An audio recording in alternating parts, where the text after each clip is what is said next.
नमस्कार दोस्तों, मैं हूं राज। आप देख रहे हैं हाईवे 33। आज की कहानी पश्चिम बंगाल से है। कहानी जो हमें भेजे हैं उनका नाम है दिलीप। दिलीप एक बस ड्राइवर थे और ज़्यादा दिन नहीं हुआ था उनको बस चलाते। मात्र उनको साल भर का अनुभव था और जिस बस पर वो काम सीखे थे उसी बस का मालिक के साथ अब वो बस चला रहे थे। उनका जो मालिक था और वो भी एक ड्राइवर थे और उन्हीं का बस था। तो क्या हुआ था दिलीप जी के साथ में, तो चलते हैं आज की दिलीप जी की कहानी में। दोस्तों, मेरा नाम दिलीप है। ये बात सन 2004 की है। मैं जो मेरा ड्राइवरी का अनुभव था ना, बहुत कम था। लगभग लगभग साल भर की ड्राइवरी मैं कर चुका था, लेकिन अकेले नहीं। मैं अपना उस्ताद के साथ में। मेरा उस्ताद अच्छे ड्राइवर है और उन्हीं की बस थी और वो दूर का मेरा एक रिश्तेदार भी लगते थे और इसी वजह से मैं उस बस पर काम कर रहा था।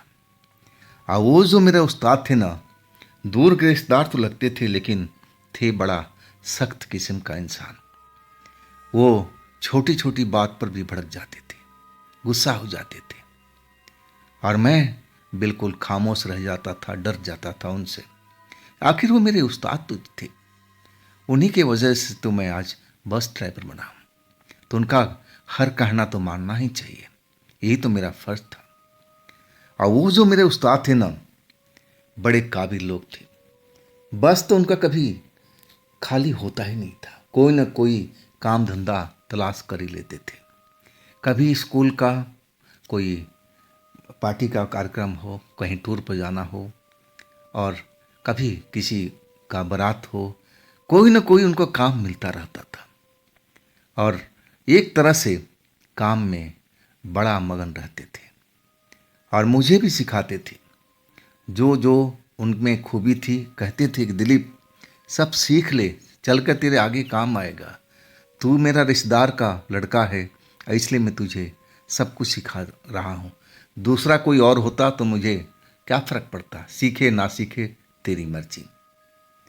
वो उनकी बात मुझे समझ में आती थी कि हाँ, बहुत ही अच्छे एक तरह से हमारे उस्ताद हैं। वो जो घटना जब घटी थी ना, वो मुझे अच्छी तरह से याद था। वो रविवार का शाम की बात थी। उस्ताद और हम एक दूर गए हुए थे, कोई पार्टी का काम था, उसको सारे लोगों को छोड़ करके और हम आ रहे थे।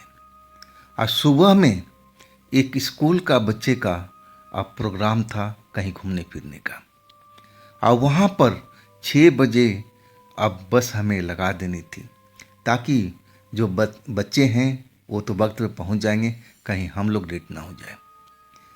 बस हमारा दूर से आ रहा था और वो उस्ताद का जो घर था रास्ते में था।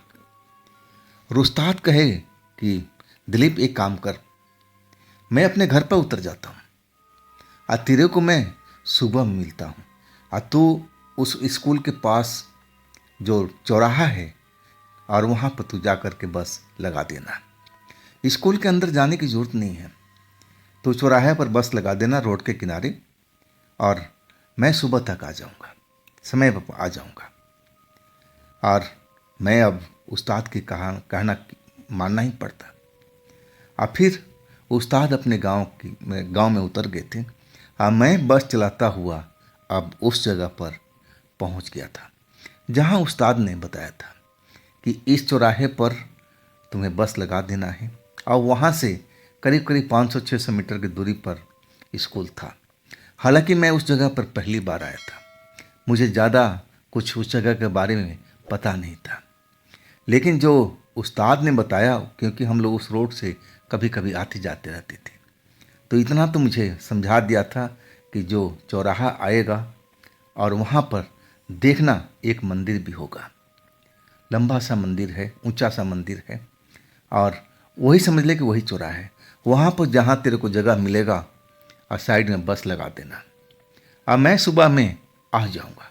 और इसके बाद बच्चों को बिठाना है, पिकनिक पर ले जाना है। यही प्रोग्राम बना था।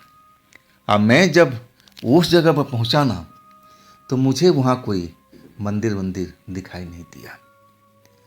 मैं पूरा बस रोक करके आसपास में देखता रहा।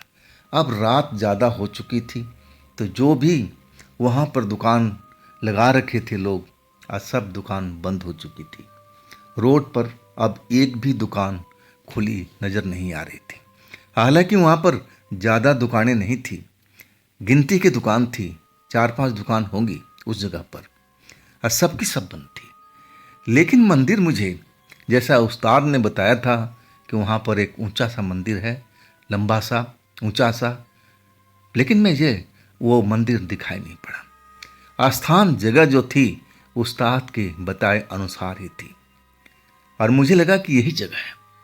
लेकिन जब मंदिर नहीं मिला ना, तो मैं थोड़ा सा अब निराश हो गया था कि कहीं गलत जगह तो मैं नहीं लगा दिया, बस इसी बात का डर था। लेकिन अब मैं करता तो क्या करता, अब वहाँ पर पूछताछ करने वाला कोई व्यक्ति दिखाई नहीं दे रहा था। आज जितना किलोमीटर उस्ताद बताए थे उतना किलोमीटर पर वही जगह थी, तो मतलब मैं बिल्कुल सही जगह पर था। अब फिर मैं जब बस से उतर करके और टहलते हुए आगे तक गया, ताकि देख सकूं कि वहाँ आसपास में मंदिर है क्या। और तब मुझे दूर एक खेतों में एक लंबा सा मंदिर नज़र आया, और तब मुझे एहसास हुआ कि हाँ, उस्ताद ने जो बताया था ना, मैं बिल्कुल सही जगह पर हूँ। अब मंदिर थोड़ा आगे था, वो चौराहा थोड़ा पीछे था, इसलिए मैं उलझन में पड़ा हुआ था। लेकिन जब खेतों में मंदिर दिखाई पड़ गया ना, तो मुझे संतुष्टि हुई कि मैं बिल्कुल सही जगह पर हूँ। अब बस में तो अब बिल्कुल साइड में लगा चुका था, रोड से अलग हट करके एक खाली जगह थी, और वहाँ पर सुरक्षित पार्किंग कर दिया था। अब मैं, अब तो पूरी रात मुझे उसी जगह पर बितानी थी। खाना वाना तो मैं खा करके आया था रास्ते में उस्ताद के साथ में। हाँ, पानी की बोतलें और बाल्टी भी सब भरी हुई थी, पानी की कोई समस्या नहीं थी। और मैं अब सोना चाहता था। मैं पानी वानी पी करके तसल्ली बख्श, और मैं अपना बिस्तर जो बस के अंदर ही रहता था, अब बिस्तर निकाल करके बिछा दिया एक लंबी वाली सीट पर। और इसके बाद मैं आंख बंद कर लिया। और कुछ देर के बाद में मुझे नींद भी आ गई थी। मेरी जब नींद खुली ना, अचानक लगा कि मेरे बस में कई सवारी चढ़ गई है। मुझे लगा कि ये सब मेरे सपने में चल रहा है, क्योंकि हम बस का काम करते थे और सवारी तो उतरती चढ़ती रहती थी, और मुझे लगा कि सब सपने के अंदर हो रहा है, वास्तव में ऐसा कुछ नहीं है। जब मुझे सवारियों की आवाज़ सुनाई देने लगी, और तब मेरी नींद खुल गई थी। नींद क्या, मेरी आंखें खुल गई। जग तो मैं पहले गया था, लेकिन मुझे एहसास हो रहा था कि मैं कोई सपना देख रहा हूँ, ड्रीम में हूँ, इसलिए मैं आंखें नहीं खोल रहा था। लेकिन जब आवाज़ सुनाई पड़ा ना कि हाँ, मेरे बस के अंदर में सवारी बैठी हुई है, तो मैंने कहा कि मेरा बस तो खाली था, अब सवारी तो मुझे सुबह में मिलेगी, वो भी स्कूल के बच्चे हैं। आइए, लेडीज की आवाज़ आ रही थी, 2 लेडीज आपस में बात कर रही थी। मैं अब पिछली में जो सीट था, लंबी वाली सीट, उस पर लेटा हुआ था। मैं उठ करके बैठ गया। अब मैं बैठ करके देखने लगा, तो आगे चल करके बाएं साइड में मुझे 3 लोग बैठे हुए दिखाई दिए। 2 तो औरत थी और एक जेंट्स था, और दोनों औरत आपस में बात कर रही थी, और उसी की आवाज़ सुन करके मुझे नींद खुली थी। और मैं हैरान था कि बस का दरवाज़ा मैं अंदर से बंद करके, और तब मैं सोया था तसल्ली से चेक करके, तो ये लोग बस के अंदर चढ़े कैसे, ये क्यों आकर के मेरे बस में बैठे हैं, ये बस तो कहीं जाएगी भी नहीं, तो ये कौन लोग हो सकते हैं। मैं अब धीरे धीरे अब जो था नींद को तोड़ दिया, क्योंकि अभी भी नींद की खुमारी मेरे आंखों में चढ़ी हुई थी। अब मैं वही से चिल्ला के कहा, अरे ये बस कहीं नहीं जाने वाली, रात यहीं पर रुकेगी, आप लोग उतर जाओ, इस बस से चले जाओ, ये बस कहीं नहीं जाती। लेकिन मेरे बोलने के बाद भी वो लोग जैसे मुझ पर ध्यान ही नहीं दिया कि मैं इस बस में हूँ। अब मैं उनको सचेत कर रहा हूँ कि बस कहीं नहीं जाएगी, लेकिन मेरी आवाज़ का उन पर कोई असर ही नहीं पड़ा। वो जैसे दो औरतें आपस में बात कर रही थी और अभी भी करती जा रही थी। हाँ, उनके अगली सीट पर बैठा हुआ पुरुष मुझे दिखाई दे रहा था और वो लग रहा था कि सो चुका है। जिस हिसाब से उसका सर सीट पर अब लगा हुआ था, वो सोने की निशानी थी।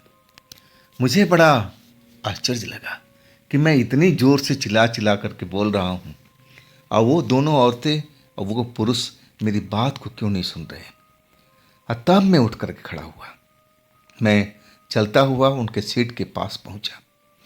मैंने देखा कि दो औरतें, जिनमें एक औरत तो जवान और एक थी अधेड़, और उनके आगे वाला सीट पर जो एक पुरुष बैठा हुआ था वो भी अधेड़ व्यक्ति था, और वो वास्तव में जैसे लग रहा कि सो रहा हो। और ये दोनों औरतें, जो अधेड़ थी वो कुछ ज़्यादा ही बोल रही थी, और जो जवान औरत थी वो हाँ हूँ कर रही थी, उसकी बात सुन रही थी और कभी कभी जवाब दे रही थी। मैं उनके सामने जाकर खड़ा हो गया। अब मैं कहने लगा कि आप लोग गलत बस में चढ़ गए हो, ये बस कहीं नहीं जाएगी, ये बस यहीं रात भर रहेगी और फिर हमें स्कूल के बच्चों को लेके जाना है। आप लोग अब शायद किसी दूसरे बस में जाना होगा, ये आपका बस नहीं है, आप लोग इस बस से उतर जाओ। लेकिन अभी भी दोनों औरतें अभी आपस में बात करती जा रही थी। मुझे लगा कि ये क्या हो रहा भाई, क्या ये दोनों के दोनों बहरी हैं, मेरी बात को सुन क्यों नहीं रही है। मुझे लगा कि औरतों से उलझना ठीक नहीं है। मैं जो अधेड़ व्यक्ति अगले सीट पर अब नींद में था, लेटा हुआ दिख रहा था, मैं उसके पास पहुंच गया। मैंने बोला, अंकल ये बस कहीं नहीं जाएगी, आप आंखें खोलो और इनको लेके उतर जाओ। लेकिन वो भी नींद में था, मेरी बात को बिल्कुल सुन ही नहीं रहा था।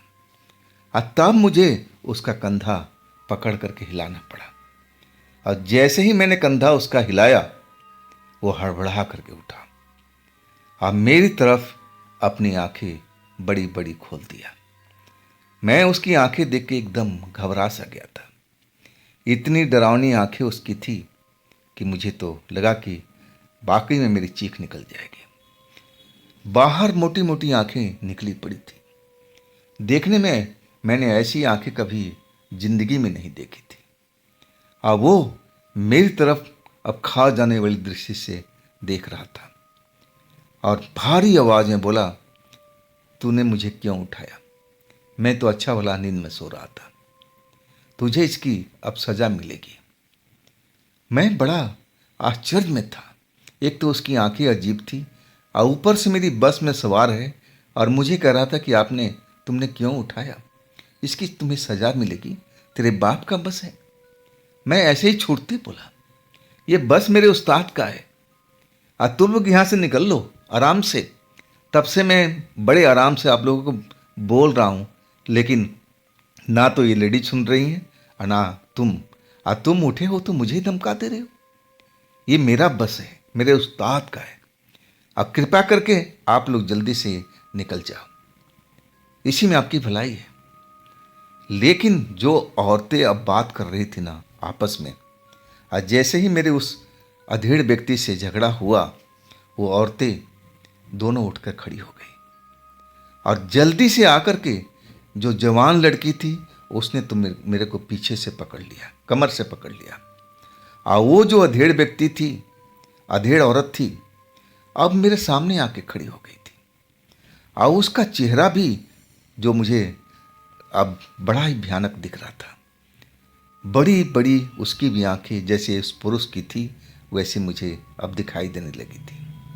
जब बात कर रही थी मैं उसका चेहरा देखा था, बिल्कुल सही लग रही थी, लेकिन इस टाइम बड़ा भयानक उसका चेहरा हो गया था। आंखें बाहर को लटकती हुई नजर आ रही थी और उसने मुझे जैसे एक थप्पड़ मेरे गाल पर कस करके लगा दिया वो जो थप्पड़ था ना, इतना शक्तिशाली था कि लगा कि मैं पूरी तरह से हिल चुका हूँ।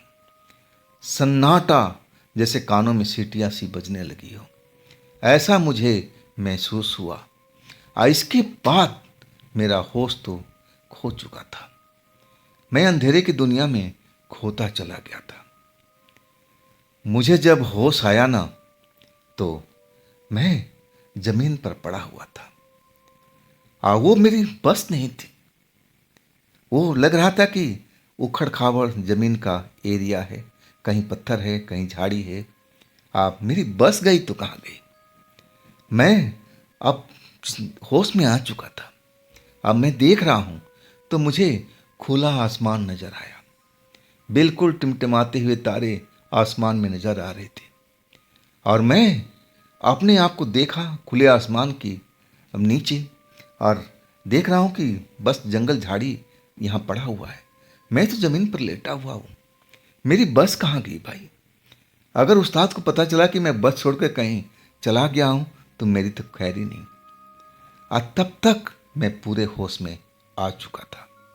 अब मुझे वो घटना याद आ गई कि अरे, मेरा उस बुजुर्ग के साथ में झगड़ा हुआ था जो सवारी मेरे बस में चढ़ी थी। इसके बाद उस जवान लड़की ने मेरा कमर पकड़ लिया था, और आगे वाली जो अधेड़ औरत थी, मेरे गाल पर कस के थप्पड़ रसीद कर दिया था। इसके बाद मुझे होश नहीं था। वास्तव में मैं बिल्कुल डर चुका था।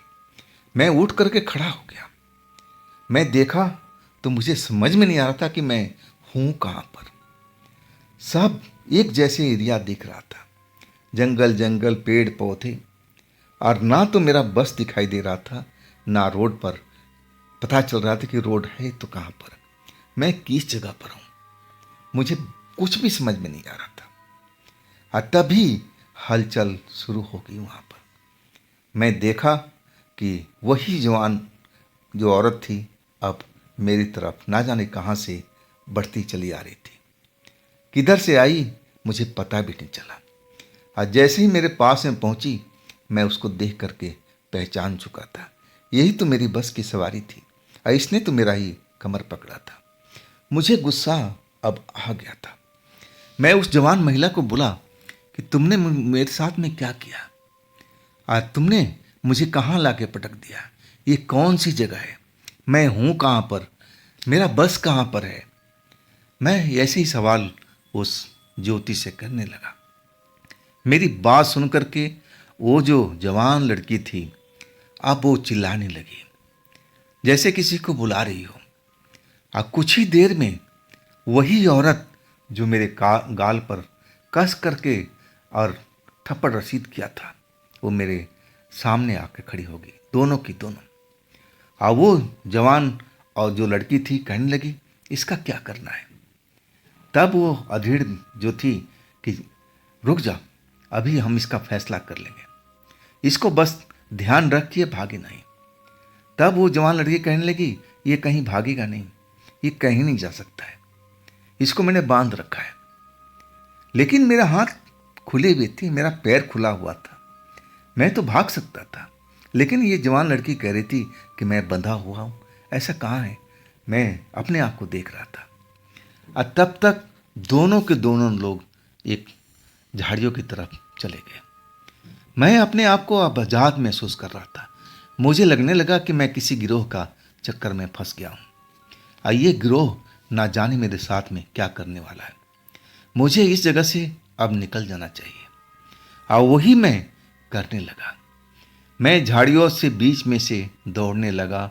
जिधर मुझे रास्ता नजर आता था, दौड़ता रहा। लेकिन ना तो मुझे रोड मिल रहा था, ना मुझे पता चल रहा था कि मैं हूं तो कहां पर हूं, मेरा बस कहां पर है, और कितना टाइम हो चुका है रात का, कोई भी मुझे खबर नहीं लग रही थी। आसमान में वैसे ही तारे टिमटिमा रहे थे।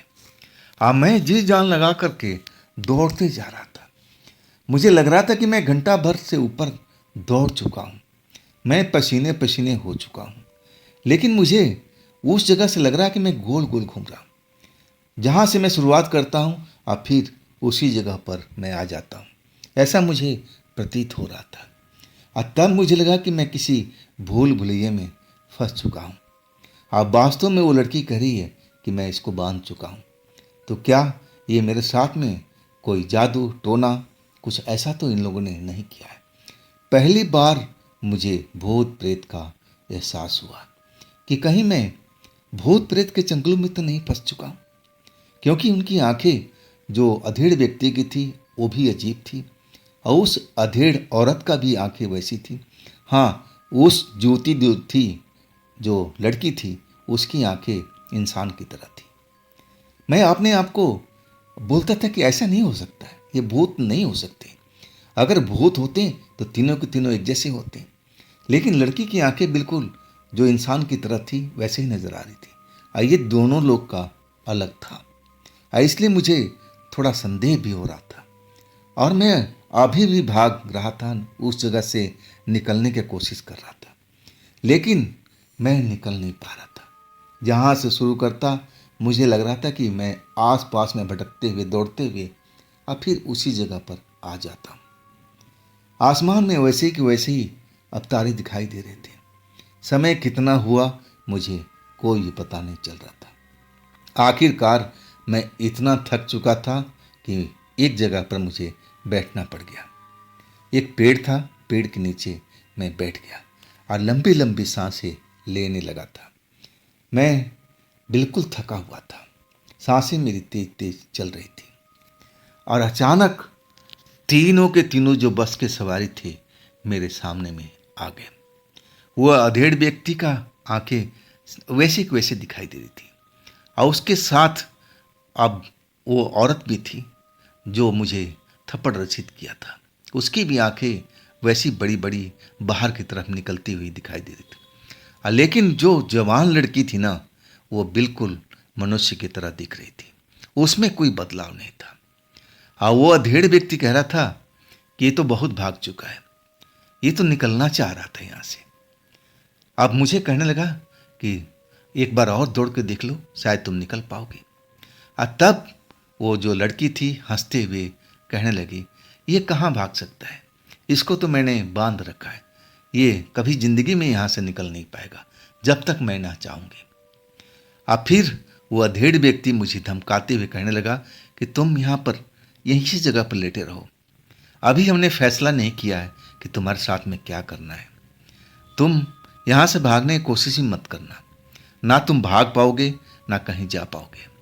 इसलिए बेहतर है कि तुम इसी जगह पर पड़े रहो, हम तुम्हारे भाग का थोड़ी देर के बाद फैसला करेंगे। इसके बाद तीनों के तीनों लोग चले गए। उनको जाते ही मुझे समझ में आ चुका था कि मैं जरूर कोई छलावा, कोई भूत लीला, कोई पिशाच लीला, कोई चुड़ैल का जैसे घर के अंदर आ चुका हूँ। अब मैं इस जगह से शायद निकल नहीं पाऊंगा।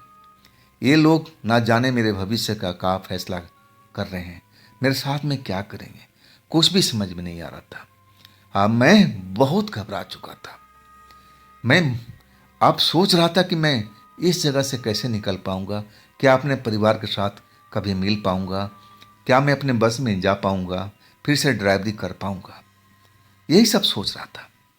मुझे लगा कि मुझे अब आवाज़ देना चाहिए, चिल्लाना चाहिए ज़ोर ज़ोर से। वही मैंने शुरू किया। आवाज़ में तो बहुत ज़ोर ज़ोर से चिल्ला रहा था। वो आवाज़ लग रही थी कि यहीं पर आपस में गूंज के रह जाती थी।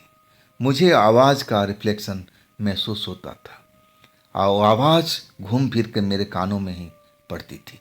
जितना मैं तेज चिल्लाने की कोशिश करता और उतना ही तेज आवाज़ मेरे कानों में पड़ती।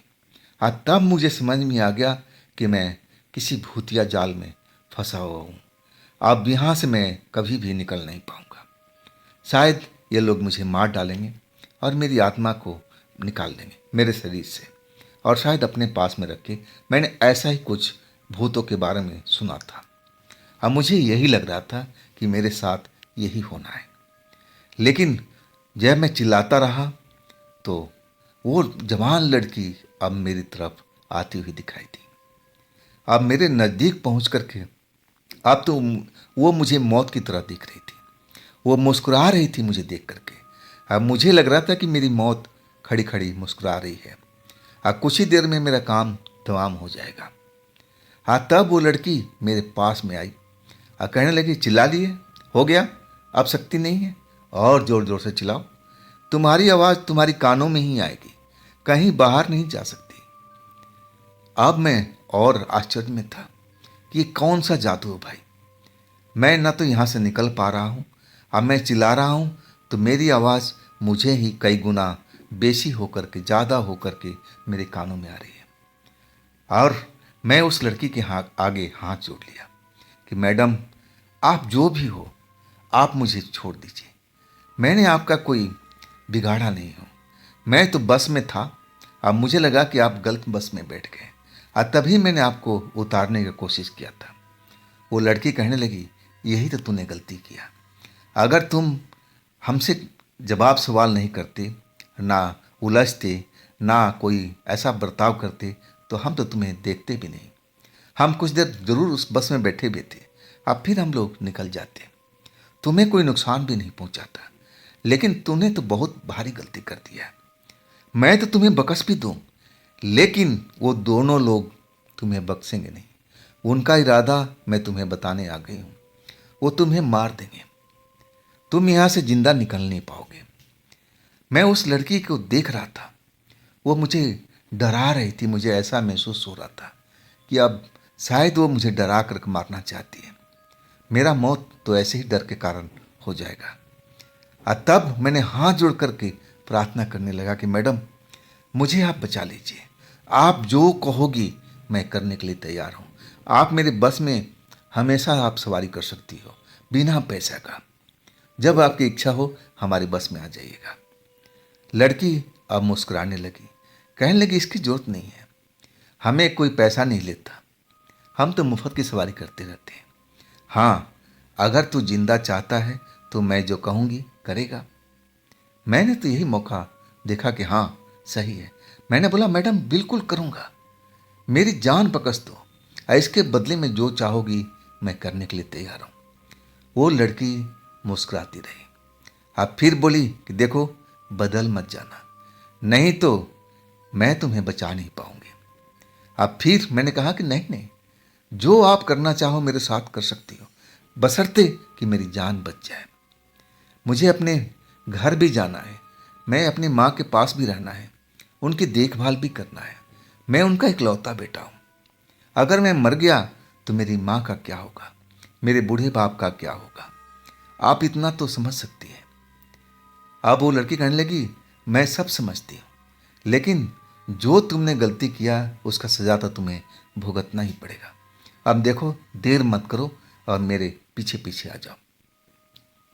मैं देरी नहीं किया। वो लड़की आगे आगे चल रही थी, मैं पीछे पीछे।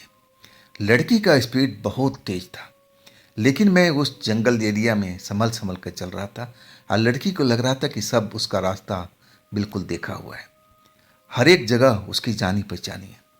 अब फिर मुझे एक झोपड़ी के अंदर ले आती है। झोपड़ी के अंदर एक लालटेन के अलावा कोई रोशनी नहीं थी, और वहाँ पर एक पुरानी खाट बिछी हुई थी, और वहाँ पर अब लड़की के अलावा कोई और नहीं दिख रहा था। लड़की का मैं इरादा अब तक नहीं समझा था कि वो मेरे साथ में क्या करने वाली है, लेकिन जब वो मुझे उस पुरानी खाट पर बिछाया और मेरे बगल में बैठ गई, और तब मुझे एहसास हुआ कि ये क्या करना चाहती है। लेकिन मैं अब जबान दे चुका था, और उसके बदले में मुझे जान का भीख भी तो मिल रही थी। सबसे बड़ी बात थी, आखिरकार वो लड़की जो कह रही थी मैं अब उस करने के लिए तैयार हो चुका था, और वही तो चाहती थी। इसके बाद अब लड़की कहने लगी कि देखो, मैं तुमसे बहुत खुश हुई, और मैं तुम्हें अब बचा करके फिर दोबारा उस बस पर पहुंचा दूंगी, लेकिन इस बार तुम बस में कुछ भी होगा तुम शोर नहीं करोगे। और जिस जगह पर तुम्हारी बस खड़ी है ना, ये पूरा एरिया हम लोगों का क्षेत्र है। हम कहीं भी उस एरिया में आ सकते हैं, जा सकते हैं, कोई हमें रोक टोक कोई नहीं कर सकता है। अगर कोई भी रोक टोक करता है तो हम उसको छोड़ते नहीं हैं। अब इस चीज़ का ध्यान रखोगे। अब मैं समझ गया कि मेरी जान तो अब बच गई है। अब फिर वो लड़की मेरा हाथ पकड़े हुए उस चक्रव्यूह जैसे जगह से मुझे बाहर निकाला। अब कमाल की बात थी कि मैं घंटा डेढ़ घंटा से उस जगह पर दौड़ रहा था, बाहर निकलने की कोशिश कर रहा था, और वो तो बिल्कुल बगल में ही था। बिल्कुल सटा हुआ रोड था और रोड के दूसरी साइड में मेरी बस खड़ी हुई दिखाई दे रही थी। कमाल का ये दृश्य था। और लड़की मुझे रोड के साइड में करके कहने लगी कि जो मैंने बोला है उस चीज़ को ध्यान रखना। अगर तुम्हारे बस में कोई ऐसा हरकत हो ना तो तुम कोई रोक टोक नहीं करोगे। अगर यहाँ तुम्हें रहना है, और नहीं तो अपना बस लेके तुम यहाँ से निकल सकते हो। नहीं तो ये जगह ही ऐसी है, हमारे जैसे न जाने कितने लोग यहाँ पर हैं। मैं सब कुछ समझ गया था कि ये जगह भूतों से भरी पड़ी है। और आखिरकार मुझे फैसला लेना था कि मैं अब करूं तो क्या करूं। उस्ताद का कहना था कि हम सुबह में 6 बजे वहीं पर मिलेंगे। मुझे लगा कि बस छोड़ देते हैं यहीं पर। अब पास में जो खेतों में मंदिर है उसी मंदिर में चले जाते हैं। मैंने सुना था कि मंदिर के अंदर में भूत जो प्रेत हैं कभी आते नहीं हैं। आप यही सोच करके मैं पैदल ही उस तरफ दौड़ पड़ा था। आप मंदिर के प्रांगण में जा कर के मैं बैठ गया। मैं सोचने लगा कि ये सब मेरे साथ में जो हुआ कोई सपना तो नहीं है। मैंने कोई भयानक सपना तो नहीं देखा, लेकिन ऐसा कोई सपना नहीं था। सब कुछ मेरे साथ में रियल में घटा हुआ था। और वो जो मंदिर था हनुमान जी का था। और सारी रात जो बची कुची रात थी मैं उसी जगह पर बिताया था। जब सुबह का उजाला होने लगा और तब मैं मंदिर से प्रणाम करके भगवान को, और तब मैं अपनी बस के साइड में निकला था। और उस्ताद जो थे वो जो जगह बताए थे वो इस जगह से बहुत आगे था। अब मैं गलत जगह पर अपना बस खड़ा कर दिया था। अब वो हमें ढूंढ रहे थे। उनको पता चल गया कि मैं कहीं गलत जगह पर हूँ। और तब वो हमारी बस के साइड में आए और वो बस में बैठे हुए थे, मेरा इंतजार कर रहे थे कि मैं हूँ कहाँ पर। और जब मैं पहुँचा ना तो मेरे पर चिल्ला पड़े थे और मुझे बहुत बुरी तरह से धमका रहे थे कि तुझे मैं एक छोटा सा काम दिया और वो भी तू नहीं कर पाया। मैं तुझे उस जगह के बारे में बताया था जो चौराहे पर मंदिर है। यहाँ चौराहे पर तेरे को मंदिर कोई दिख रहा है? मैं चुप था। मैं समझ गया था कि मेरी गलती है। इस गलती का मैं परिणाम भी भुगत चुका हूँ। इसके बाद जब उनका गुस्सा शांत हुआ तब मैंने सारी कहानी बताना शुरू किया कि उस्ताद जी अब मेरे साथ में क्या क्या हुआ। सब कुछ मैं उस्ताद को बताने लगा। उस्ताद मेरे पर और भड़क गए। मैं तो जानता था ये जगह ही ऐसी है। इसलिए मैं तुझे बोला था कि चौराहे के पास जो मंदिर है वहाँ पर अपना गाड़ी खड़ा करना। यहाँ तेरे को मंदिर कहीं दिखा? मैंने बोला खेतों के अंदर में मुझे मंदिर मिला था हनुमान जी का। अब मैं बाकी रात वहीं पर बिताया हूँ और फिर मैं वहीं से निकल के आया हूँ। उस्ताद अब मेरी बात तो मान गए थे लेकिन अभी भी नाराज थे। कहने लगे तू अपने मन से हर फैसला कर लेता है। जब मैं तुझे कितनी बार दोहरा चुका था कि वो मंदिर चौराहे के पास में। चल मैं तुम्हें दिखाता हूँ। इसके बाद में बस में स्टार्ट किए, बैठे, खुद ड्राइव किए और हम चल पड़े। अब 3-4 किलोमीटर के बाद में वास्तव में वो जगह आ गई जहाँ चौराहा था और वहाँ पर मंदिर भी था, ऊंचा लंबा सा मंदिर। कहने लगी ये जगह थी, तू गलत जगह पर भूतों के एरिए में तूने अपना बस खड़ा कर दिया था, तो क्या भूत तेरी वहाँ पूजा करेंगे? तेरे साथ तो उन्होंने अच्छा किया, तेरी जान छोड़ दिया, नहीं तो वो लोग तुझे जान से भी मार सकते थे। तेरे जो कर्म थे अच्छे थे, इसलिए तू बच गया। तो कब ये दुनियादारी समझेगा? तू अपने दिमाग से कभी फैसला क्यों नहीं करता? तब मुझे समझ में आया कि उस्ताद जो डांट रहे थे, डपट रहे थे मेरे भले के लिए। और वही डांट डपट सीख करके आज मैं एक कुशल ड्राइवर हूँ और आज मैं दूसरों को शिक्षा देता हूँ कि बेटा ऐसे मत करो, ऐसे नहीं करना चाहिए। रात में कहाँ रुकना चाहिए, कहाँ पर कैसे जाना चाहिए, अकेले कभी भी गाड़ी नहीं चलाना चाहिए।